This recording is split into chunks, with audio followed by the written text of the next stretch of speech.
যেটা করতেন, আজান শোনার পর উজু করে মসজিদে নববীর দিকে আসতে গিয়ে তারা রাস্তায় হাঁটতেন আর বলতেন আসসালাত আসসালাত, নামাজ নামাজ।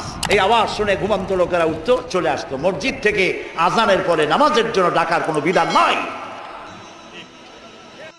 তৌফিকুল আলম তুহিন জানতেছেন, সেহরির সময় মানুষকে জাগাতে কোরআন পাঠ, গজল গাওয়া ও বারবার এলান করার বিধান কি? ভাই তৌফিক, সালাতের জন্য, ৫ ওয়াক্ত নামাজের জন্য আল্লাহ রাব্বুল আলামিন 5 বার ডাকার জন্য আজানের বিধান দিয়েছেন। এটা কিন্তু শরীয়ত ঠিক করে দিয়েছে।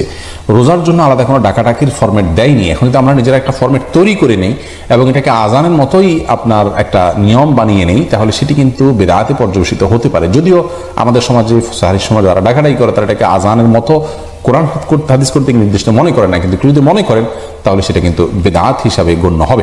অতএব সেই জায়গা থেকে আমরা বলবো যে যথাসম্ভব আজানের ব্যাপারে আমাদের হতে হবে, যে এই রমজানের ডাকাডাকির পরে আমাদের দায়িত্বশীল হইতে হবে যে এটাকে আমরা কোনো অবস্থাতেই খুব গুরুত্বপূর্ণ এবং বড় করে দেখার মতো কোনো বিষয় আমরা করতে পারবো না। জাস্ট কাউকে ডেকে দেওয়ার জায়গা থেকে ডেকে দিতে পারি, কোনো অসুবিধা নেই। কিন্তু আজকের যুগে সবার কাছে অ্যালার্মিং সিস্টেম আছে, এরপরেও মাইকে দীর্ঘ সময় পর্যন্ত তেলাওয়াত বাজায় রাখা ইত্যাদি চালু করে রাখা, এগুলো মানুষের ইবাদতবন্দির জন্য ক্ষতিকর, ঘুমন্ত মানুষের জন্য ক্ষতিকর।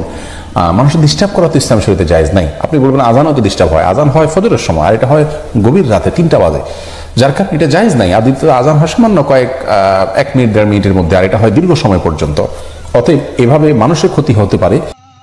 প্রিয় ভাইয়েরা, মাইকে ডাকাডাকি সাহারির সময় বিভিন্ন মসজিদ থেকে ভ্যানে মাইকে বিভিন্ন জায়গায় কাফেলালারা মাইক বের করে কোরআন পিটায়, তারপরে বিভিন্ন ধরনের কাঁসা এরগুলোতে বাড়ি দেয়।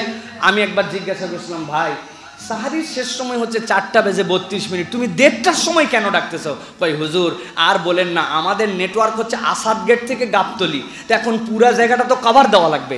এই কভার